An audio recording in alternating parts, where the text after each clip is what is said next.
Fique por dentro das principais discussões que impactam seus investimentos e das análises de nossos especialistas sobre as movimentações do mercado financeiro.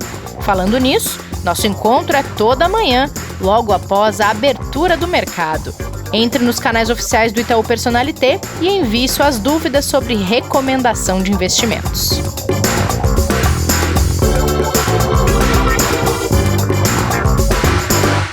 Olá, este é o Investidor em Foco, o podcast de investimentos do Itaú Personalité. Sejam bem-vindas, bem-vindos ao episódio desta quarta-feira, dia 10 de junho.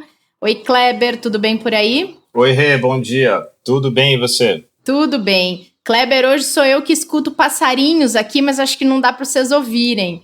Que pena. Outro dia um veio e parou na tela da varanda da minha casa. É gostoso, né? Os seus continuam por aí? Todos os dias, e geralmente de manhã, lá pelas 7h30 da manhã, é quando eles mais cantam, é um barato. Ai, que bacana. Kleber, atenções de hoje voltadas à decisão sobre a taxa de juros dos Estados Unidos, né? Quais são as expectativas? Rê, o mercado aguarda que a gente tenha a decisão do FONC, né? Na reunião do Federal Reserve, a manutenção, né? A decisão pela manutenção da taxa de juros no intervalo de 0% e 0,25% ao ano. E o que o mercado mais aguarda, na verdade, é o pronunciamento, né, do presidente do Fed, o Jerome Powell, onde ele vai apresentar dados da economia, né, e informações importantes e relevantes aí sobre o andamento daquilo que vem sendo feito, principalmente da continuidade da geração de estímulos e ajuda aos mercados que eles vêm fazendo. Tá? Então, a decisão sai às 15 horas e um pouco antes ele vem a mercado falar.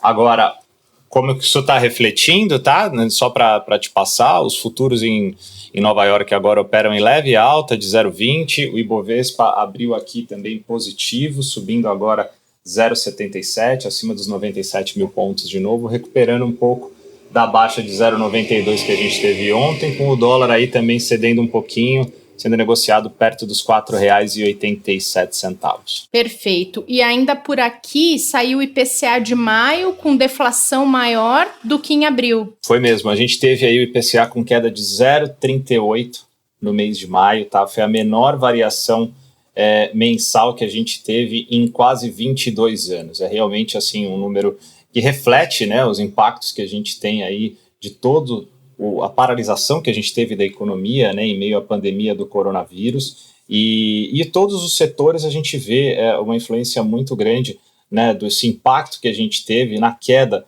do consumo das pessoas, da demanda, né, pelos insumos, pelos ativos. Então, já era esperado, né, a gente vê, por exemplo, transportes, a queda foi de 1,90, quando a gente olha para abril já foi um pouco menos pior, abril tinha sido 2,66. Quando a gente olha para vestuário e habitação, eles recuaram 0,58 e 0,25 cada um, naturalmente, né? As pessoas estão consumindo cada vez menos, né, a parte de vestuário. E na parte de habitação, teve muita gente rompendo contratos, né? Teve muita gente baixando o preço para conseguir manter os contratos, principalmente de aluguel. E aí todos os outros setores de alimentação, esse se mantém subindo, né, mas desacelerou um pouco em relação a abril. Ele subiu só 0,24, perto de abril que tinha subido 1,79. E saúde também, cuidados pessoais ainda continua com uma leve alta. Mas a gente olha realmente para uma inflação muito baixa, o que deve favorecer as decisões do Banco Central de manutenção de taxa de juros por um período mais longo, como a gente vem falando, já com um próximo corte já esperado aí para a semana que vem, né? De 2, caindo a taxa de 3 para 2,25 ao ano. Verdade, semana que vem tem reunião do Copom e a gente vai falar sobre isso aqui no podcast com certeza. E hoje, gente, bom, nós já dedicamos um episódio aqui do podcast para falar de fundos imobiliários e dos impactos da crise sobre esse tipo de investimento. Quem acompanhou o episódio ou acompanha o mercado financeiro já sabe que os fundos de tijolo são os que investem em empreendimentos mesmo, shoppings, centros comerciais, galerias, né, Kleber? Exatamente. E que, curiosamente, né, a gente não marcou o podcast por isso, a gente tem a reabertura deles aqui em São Paulo agora essa semana, né? E a gente vai falar justamente sobre eles, porque aos poucos o comércio ele começa a reabrir. Então, São Paulo, por exemplo, hoje as lojas de rua já podem abrir com algumas restrições, né, depois de tantos meses que ficaram fechados. Os shoppings passam a abrir amanhã num determinado período que eles vão poder, lá com o número de horas. Além disso, a gente ainda não sabe como que as empresas vão se comportar, né, o que tamanho que elas vão ter daqui para frente de mercado, né, para conseguir enfrentar todo esse período fechado. Algumas nem vão conseguir reabrir, né, a gente estava vendo alguns números, que aproximadamente aí 10% dos lojistas de shopping, alguns quebraram, outros não tiveram condições de dar continuidade aos negócios, tá? Então, para conversar com a gente hoje, né, a gente quer dar muito boas-vindas ao sócio, gestor responsável pelos fundos imobiliários de equity da Quineia, Carlos Martins. Muito bom dia, Carlos, seja muito bem-vindo. Olá, bom dia, obrigado pelo convite. Bom dia, Carlos, obrigada pela presença. Bom, quero começar perguntando para você uma coisa muito básica, mas para a gente contextualizar quem está nos ouvindo. Quando a gente olha para o universo de fundos que investem nesse tipo de empreendimento, shopping, galerias, centros comerciais, que são negócios muito afetados pela paralisação das atividades, o impacto da crise gerada pelo coronavírus, que impacto tem nos fundos imobiliários esses estabelecimentos estarem abertos ou fechados? Qual é a diferença para o fundo que investe neles? Essa pergunta é bem importante, assim, porque foi o anúncio sobre o impacto nos fundos imobiliários de shopping que fez com que a indústria tivesse um estresse importante lá em março. E basicamente o que acontece é o seguinte: como os shoppings estão fechados, no final do dia os proprietários tiveram que dar descontos de aluguel porque os inquilinos, que são aquelas lojas, não conseguem pagar os aluguéis, que é a receita dos fundos imobiliários, porque não tinha faturamento. Então, o que está acontecendo na prática é que os fundos imobiliários, desde que os shoppings fecharam, tiveram que dar esses descontos, não estão recebendo aluguel e, dessa maneira, tiveram que praticamente reduzir a zero a distribuição de dividendos. E isso gerou um impacto muito grande, porque lembrando que o investidor de fundo imobiliário, ele conta lá com a renda mensal dele, que é distribuído todo mês pelos fundos. Então, esse foi o setor mais impactado aí pela crise, e enquanto os shoppings não abrirem, esses fundos continuam impactados. Tanto que só o anúncio de abertura já começou a melhorar um pouquinho mais o preço deles no mercado na bolsa, o preço das cotas que caíram bastante. E, Carlos, olhando agora daqui para frente, com tudo isso que você já no começo apresentou aqui para a gente, você acredita que esse aumento, a gente vai ter aumento de vacância, né? Você acredita que a desocupação dos imóveis comerciais, a partir dessa realidade nova que a gente vive também aqui, de um aumento enorme de home office que as empresas passam a aderir, como que você enxerga essa situação atual e esse impacto aí dentro dos fundos? Esse é o debate mundial, aí todo mundo está tentando entender os novos hábitos de consumo de escritórios, né, de lajes corporativas. O que eu acredito no curto prazo ninguém sabe exatamente como vai ser esse novo normal do uso do espaço, assim. Então, o que a gente está vendo é que as empresas estão postergando bastante a volta para o escritório por uma questão de segurança dos seus colaboradores. Então, a volta ela vai ser muito gradual. Então, para as empresas que estão nesse processo lento e com um adensamento menor, elas, na prática, muito provavelmente não devem entregar escritórios no curto prazo. Quem eu acho que vai entregar escritórios mais rapidamente são aquelas empresas que foram financeiramente muito afetadas e aí estão realmente demitindo funcionários e terão um tamanho de empresa menor. Então, como elas têm certeza que elas não vão mais precisar de alguns andares e precisam reduzir os custos, eu acho que a vacância, que eu acho que ainda não será muito grande, vem desse lado da crise, assim. Eu acho que no curto prazo o home office não tem esse impacto imediato sobre a demanda de escritórios. Você acredita, então, que deve haver uma mudança nessa relação entre a empresa e o espaço físico ocupado, até talvez para casos em que as empresas entenderam que, tendo uma divisão entre presença e home office, elas precisam de um escritório menor? Então, na verdade, assim, a minha visão hoje o home office, olhando para frente, né, olhando mais quando a gente tiver uma normalidade, assim, a minha visão o home office hoje ele funciona muito bem e todo mundo tem essa experiência, até porque estão todo mundo em home office ao mesmo tempo. Então, ele é a única maneira da gente se comunicar, do ponto de vista de tecnologia, todo mundo que tinha receio realmente viu que funciona. Mas eu acho que na volta, quando você já tiver as duas coisas funcionando, a presença física ela é importante para criar um senso de... Primeiro, passar a cultura da empresa. É muito difícil disseminar a cultura com todo mundo em casa. Então, acho que esse é o problema número um. Um segundo desafio é pertencimento, né? Criar aquele senso de equipe, é muito difícil você fazer isso, todo mundo tendo também a distância, então a gente acha que a volta para o escritório ela será importante para criar isso, para ter inovação, criatividade, você precisa ter as pessoas trabalhando. Tem uma outra questão que é a infraestrutura dos colaboradores, assim, hoje, assim, tem muita gente que está estressada de já estar em casa, né? Ou moram em apartamentos muito pequenos, ou tem filhos pequenos que no dia a dia é difícil administrar, porque você está trabalhando e tem as crianças em casa. Então, a minha visão, assim, o home office ele será maior do que ele era antes da crise, porque hoje todo mundo testou o modelo, mas eu não acho que é um impacto devastador sobre a demanda, eu acho que tem algum impacto.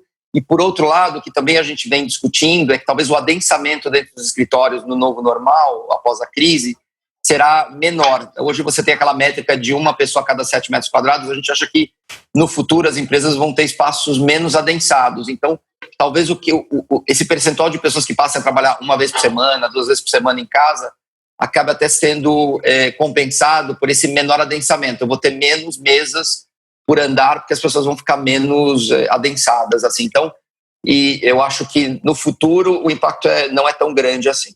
E, Carlos, dado toda essa situação, olhando para a indústria de fundos imobiliários, né, que tipos de fundo têm se saído melhor durante tudo isso que está acontecendo, frente a toda essa crise, né? Quais são os mais impactados e aqueles que estão conseguindo performar melhor? Bom, os mais impactados foram realmente os fundos de shopping, né? Hoje eles estão praticamente não distribuindo nada, e isso afetou muito o preço. Então, teve fundos que chegaram a cair 40%, 50% lá em março, vem recuperando, mas ainda continuam bem descontados na nossa visão, na Bolsa. Do outro lado, os fundos menos impactados, a gente viu logística menos impactado, até porque o mindset do investidor é esse novo dinâmica do online. Quanto mais você tem compras nos portais, que não tem lojas físicas, eles precisam de área de armazenamento. Então o investidor olhou isso e falou, bom, esse é um ganhador nessa nova dinâmica de hábitos de compra. Então eles foram menos afetados, apesar que nem todos os logísticos atendem bem o e-commerce, né? O logístico mais próximo dos centros comerciais, os centros consumidores, tipo perto de São Paulo, perto das capitais, aí sim atendem bem o mercado online, mas os mais distantes não, eles estão mais para atender indústria, outros setores, então precisa olhar bastante. Os fundos de crédito também andaram bem, os fundos de CRI, são fundos que têm estruturas para garantir mesmo períodos curtos de problemas, tem garantia real, então eles vêm performando bem. Esses eu diria que são, e os contratos, você tem uns fundos que têm contratos de aluguéis que a gente chama contratos atípicos, que são aqueles contratos que, independente do que estiver acontecendo, o pagador tem que honrar o contrato. A gente viu pouca notícia ruim também nesses fundos, então eu diria que esses estão mais estáveis, porque a distribuição de dividendos está menos impactada, e aí acaba refletindo um bom preço na Bolsa. Do outro lado, a gente vê, como eu comentei, shopping e algumas coisas de escritório, porque hoje o investidor tem uma preocupação grande sobre o impacto, como vocês comentaram, do home office na demanda, assim. E a gente, inclusive, está vendo aí algumas oportunidades de compra, até dado essa insegurança do mercado. Pois é, nessa linha, Carlos, vocês estão enxergando essa recuperação do setor algo rápido, algo longo? É um momento para o investidor entrar nesse tipo de investimento de fundos imobiliários e aguardar por essa recuperação? A nossa visão é que no curto prazo você ainda vai ter bastante volatilidade, né? Hoje, o grande debate na indústria imobiliária é quase uma disputa entre inquilinos e proprietários, pedindo descontos, né? Tem empresas que foram muito afetadas, ou diferimento de aluguel, você paga uma parcela agora e deixa uma parcela para pagar o ano que vem, quando as coisas estiverem melhores. Então isso acaba afetando a capacidade de distribuição dos fundos, mas ela é momentânea, assim, então, e eu acredito que isso vai acontecer ainda ao longo dos próximos meses. Por outro lado, a gente vê isso como uma oportunidade de compra. À medida que essas notícias ruins vão acontecendo, tem efeitos sobre o valor da cota na Bolsa, e a gente vê como uma oportunidade. Mas o investidor que quiser entrar nesse setor, assim, primeiro olhando o juro de curto prazo, hoje é muito baixo, né? A gente está indo com um CDI provavelmente mais baixo aí essa semana, e os fundos imobiliários, lembrando que toda a distribuição de dividendos é isento de impostos. Então, um contra o outro aqui já é muito bom. só que o investidor precisa estar tranquilo que vai ter muita ainda, provavelmente, volatilidade no preço das cotas ou dos dividendos no curto prazo, e investimento imobiliário ele deveria olhar num horizonte mais de 3, 5 anos. Se ele tiver esse horizonte de investimento, eu acho que tem uma boa janela aqui para entrar nos fundos, principalmente esses fundos que estão mais descontados, como shopping, escritórios. Acho que tem um time bem interessante agora, e fazer de pouquinho, não precisa entrar de uma vez só, vai entrando ao longo das próximas semanas, aproveitando um pouco essa volatilidade dos preços. Muito legal, Carlos. E agora, dado toda essa sua última explicação, alguma dica, recomendação para quem quer investir em fundos imobiliários nesse momento, um pouco mais aprofundada, depois dessa sua última base, assim, aquele investidor que quer fazer agora, o que você poderia trazer para ele, como começar? Ou aquele que já está, o que ele pode incrementar na carteira? Isso é bacana. Assim, acho que tem que sempre lembrar aqui que, no final do dia, a coisa mais importante de olhar no fundo imobiliário é a qualidade do portfólio, né? O que está dentro do fundo imobiliário, assim. E aí se fazer sempre a pergunta, quando eu falo assim, por exemplo, shopping está bem descontado, eu compraria, não quer dizer que todos os fundos de shopping a gente gostaria. Então você primeiro olha para a subclasse, eu acho que é uma classe interessante, mas aí você tem que estudar um pouquinho mais e olhar aqueles shoppings que talvez estejam localizados em cidades que têm um PIB mais robusto, uma população maior, porque muito provavelmente eles vão se performar melhor e vão sair melhor da crise. Quando eu falo de escritórios, eu também olharia prédios mais jovens, bem localizados, porque a nossa tese mesmo se o home office tiver um impacto maior do que a gente espera, prédios melhores e prédios melhor localizados vão sair melhor. As crises, né, o setor imobiliário ele é cíclico. E sempre os prédios melhores, os melhores ativos, eles passam melhor pela crise e saem melhor, recuperam mais rapidamente que os demais. Assim. Então, aqueles fundos talvez de imóveis mais antigos, localizados em lugares secundários, não tão próximos do centro, devem ter mais dificuldade. Assim. E como muita coisa caiu, eu olharia muito para a qualidade. Nem tudo que está barato vale a pena comprar. Eu acho que você tem que comprar só qualidade, mesmo que não esteja tão descontado. Mas olhando assim a estrutura de juros hoje do país e a expectativa para o futuro, hoje os fundos estão pagando muito mais do que a taxa de renda fixa. Lembrando que fundo imobiliário não é renda fixa, ele varia na bolsa, tem variação de dividendos, mas acho que tem coisas bastante interessantes. E outra coisa que é importante, eu olharia fundos mais diversificados, assim, porque aí você não está sujeito a ter uma situação no fundo, com um inquilino, e isso acaba impactando muito o fundo. Fundos maiores, com mais liquidez na bolsa, com mais ativos, eu acho que ele é uma boa aposta aí para o cliente fazer uma alocação. Perfeito, Carlos. Obrigada pelo papo. Vamos voltar a falar desse assunto com toda certeza no futuro, principalmente quando essa recuperação econômica do pós-pandemia estiver mais intensa e a gente tiver um cenário se desenhando. Obrigada por ter participado aqui com a gente. Obrigado pelo convite, foi bem bacana aqui bater um papo com vocês. Muito obrigado, Carlos, valeu, foi excelente. Um grande abraço e parabéns a toda a equipe aí. Kleber, nos vemos aqui na sexta-feira, porque amanhã é feriado e o podcast estará de folga. Combinado, Rê. A gente está de volta aí, então, sexta-feira, e vamos folgar um pouquinho amanhã. Tá certo. Mas para você que nos ouve, antes ainda tem live hoje às 5 da tarde no Instagram e no YouTube do Personalité. Não esqueçam de seguir as redes sociais do Personalité e até sexta-feira. Fiquem bem, fiquem em casa, usem máscara, protejam-se. Até lá! Fique por dentro das principais discussões que impactam seus investimentos e das análises de nossos especialistas sobre as movimentações do mercado financeiro. Falando nisso, nosso encontro é toda manhã, logo após a abertura do mercado. Entre nos canais oficiais do Itaú Personalité e envie suas dúvidas sobre recomendação de investimentos.